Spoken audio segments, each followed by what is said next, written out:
Let's do it.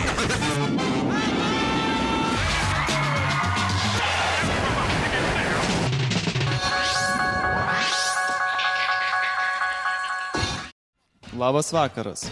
Šiandien laidoje matysite. Na, jeigu kalbant apie ekstremalius sportus, tai aišku, riedlentė turbūt būtų pati populiariausia. Iš esmės, skateparkas kol kas visas šviežias naujas, tai jeigu norit pasidergti, tai galite atvaryti čia. Na, mano kaip ir daugelio reiškia ekspertų pižonų mėgstamiausia kaitavimo vieta, tai yra prie Palangos tilto, nes ten susirenka daugiausiai žiūrovų. Bet manau, kad moteris vaikščiodamos su aukštakulniais bateliais Gedimino prospekto granitiniais šaligatviais padaro ne mažiau žalos negu riedutininkai arba riedlentininkai.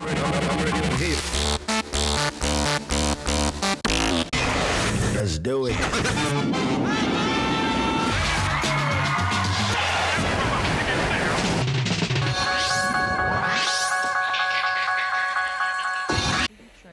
Sunku pasakyti, tas ekstremalus sportas yra labai platus žodis. Yra kaitai, snieglentės, riedlentės, riedučiai, BMX dviračiai.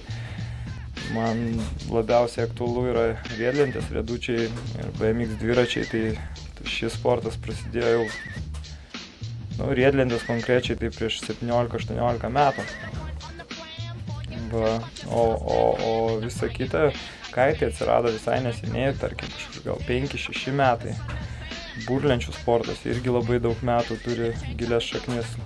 Snieglenčių sportas atsirado panašiai paraleliai riedlenčių sportui prieš kažkur tai 10-12 metų, kai atvežė pirmasis į Lietuvą snieglentės. Kad labai skirtingų, bet maždaug po galima sakyti, po nepriklausomybės atgavimo visi tie sportai atėjo iš užsienio. Na, jeigu kalbant apie ekstremalius sportus, tai aišku, riedlentė turbūt būtų pati populiariausia tarp sportų, tada galbūt labai išpopuliarėjo iš tikrųjų BMX dviračiai per porą metų. Riedučiai jie tai atsiranda, tai dingsta kažkaip, tai labai bangos, nuo bangų priklauso.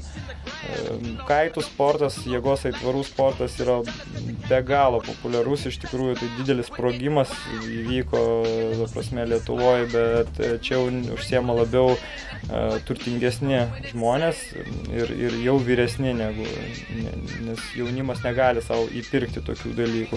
Snieglenčių sportas iš tikrųjų per pastaruosius 5 metus labai stipriai pašoko į priekį, vėlgi mūsų dėka, ta prasme, renginių, organizuojant renginius, statant parkus, kolega mano ten suorganizavo ne vieną renginuką, ta prasme, netgi įstojom į Lietuvos nacionalinę slidinėjimo asociaciją kaip snieglenčių atstovai, bandydami kažkaip populiarinti tą sportą ir galbūt pereiti į naujesnį lygį. Tai prasme, jau ne šiaip gatvinės varžybas daryti, bet jau važiuoti į užsienius ir dalyvauti už Lietuvą snieglenčių sportą.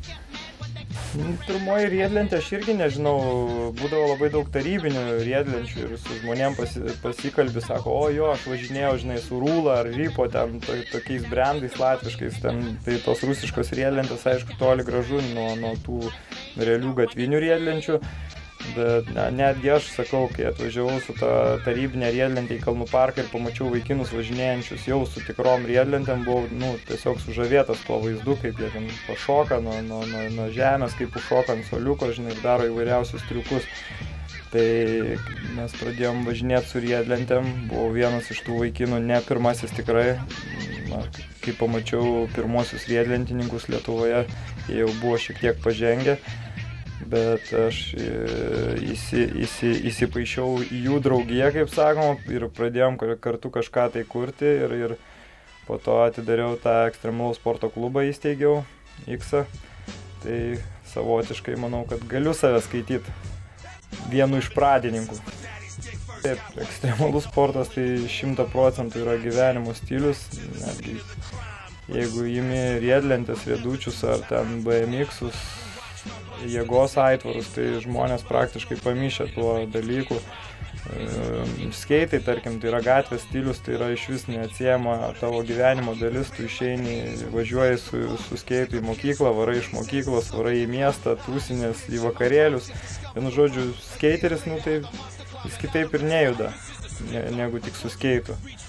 Beje, mikseriai irgi, ta prasme, tie patys dviračių mėgėjai, kurie važiuoja iš taško A į tašką B vien tik su dviračiais, o jeigu jie dar gali pakeliui daryti visokius triukus, tai irgi tik tai džiugu.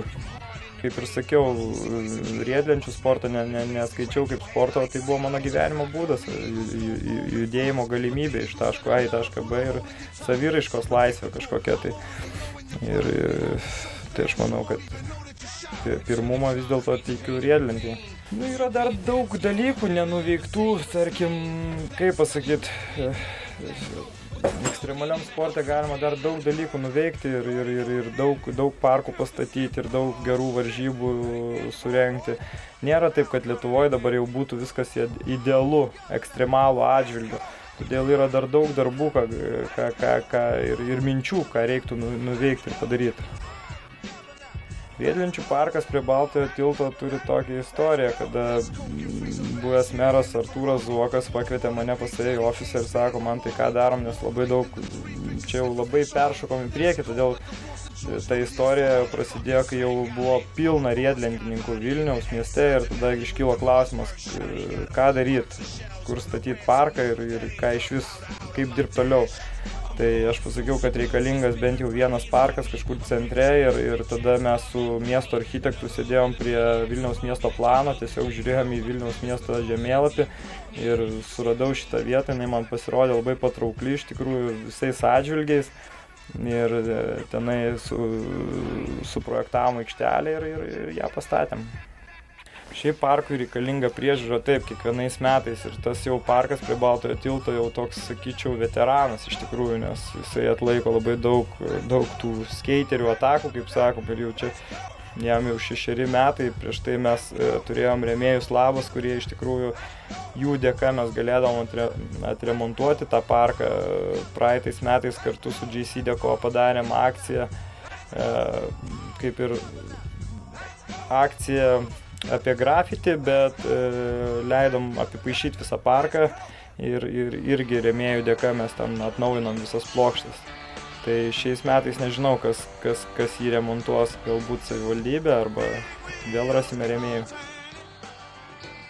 Turim labai didelės ambicijas ir norus pastatyti iš tikrųjų kažkokį tai ar betoninį parką, ar vadinamą skate plaza, kur yra visi gatvės elementai, laiptai, turėklai, akmeniniai luitai, per kurios galima čiuožinėti. Ta prasme, tai vėlgi skiriasi truputį nuo betoninio parko, nes betoninis parkas, jis kaip ir medinis parkas, jisai būna dažniau kaip baseinas, ten visokios išlenktos formos, ant kurių chebra šokinėja, ten važinėja.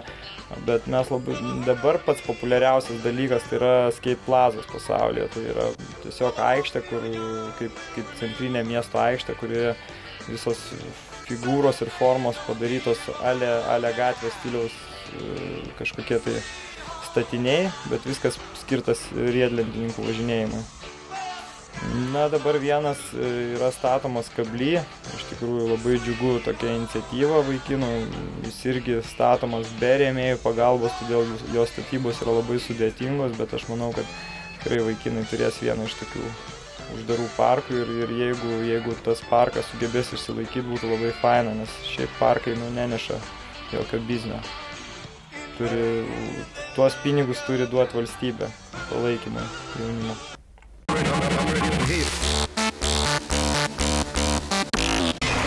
Let's do it.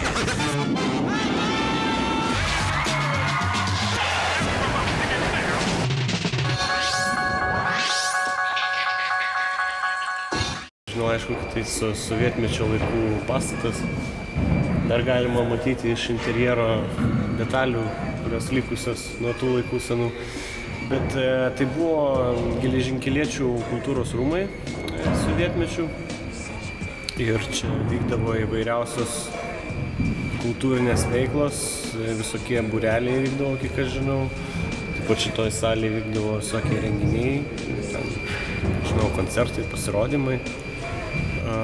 ir tiesiog norisi kažkaip atgaivinti visą tai, kadangi pastatas yra beveik miesto centre ir tokių erdvių Vilniuje labai trūksta šiuo metu, tai toks būtų ir tikslas. Idėja kilo iš tikrųjų mums su partneriu Giedrium.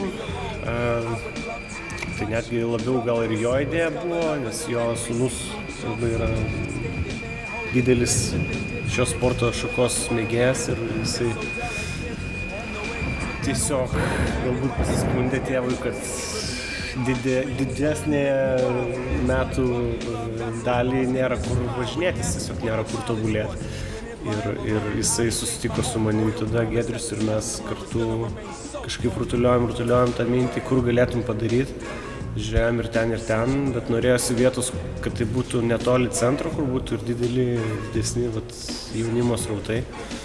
Ir kažkaip sugalvojom, kad reikėtų čia daryti. Tiesiog taip išėjo, kad turėjom kontaktą su savininkė šito pastato ir todėl atsidūrėm čionais. Ir, aišku, kita iš priežasčių dėl to, kad tokių dalykų nėra Vilniuje, kad tai yra tiesiog naujas dalykas, ir yra poreikis tam tikrai, tai todėl. Kaip jau minėjau, tų tokių didelių erdvių Vilniaus centre laisvų nelabai yra, o šita vieta yra ir šiaip jinai yra susijusi su jaunimu, šiaip tokia žinoma vieta. Ir kadangi, sakiau, ir pati savininkė labai geranoriškai žiūri į tą sumanymą, kad tai būtų toks kaip ir gatvės kultūros centras, taip pat susėjo tie tokie faktoriai į vieną ir dėl to čionais pasirinkom šitą vietą. Daug kas labai žavisi ir iš užsieniečių, pavyzdžiui, skeiterių, kiek teko bendrauti, kad tai, indoras vyksta ne kažkokio tai gamykloje buvusioje ar ten angare kažkiam, o būtent senam sovietiniam kultūriniam. Tai duoda kažkokio tai žavesio ir galbūt pagarbos šitam sportui. Tai galvojam galų gale oficialiai atsidaryti rugsėjo mėnesį. Neoficialiai galbūt atidarysim anksčiau šitą, jau kai baigsis. Matosi, kad čia nebeliko labai daug darbų, savaičių klausimas, bet tokį su didesniu renginiu ir kaip sakiau, oficialus atidarimas numatomas rudenį. Šitam pastate planuojam ne tik skateparką, planuojam tokią išplėstinę gatvės kultūros veiklą. Tai šalia skateparko norim atiduoti erdvę hip-hopo šokio klubui, būreliui, kažkokiam tai.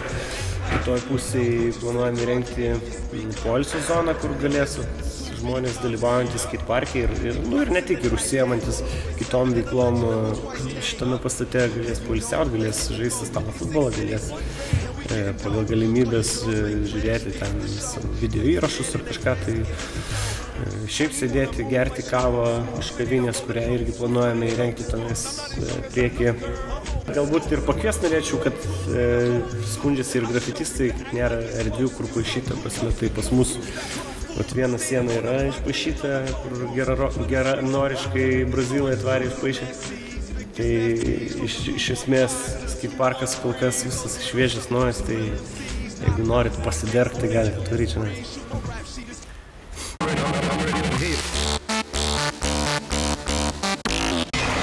Let's do it.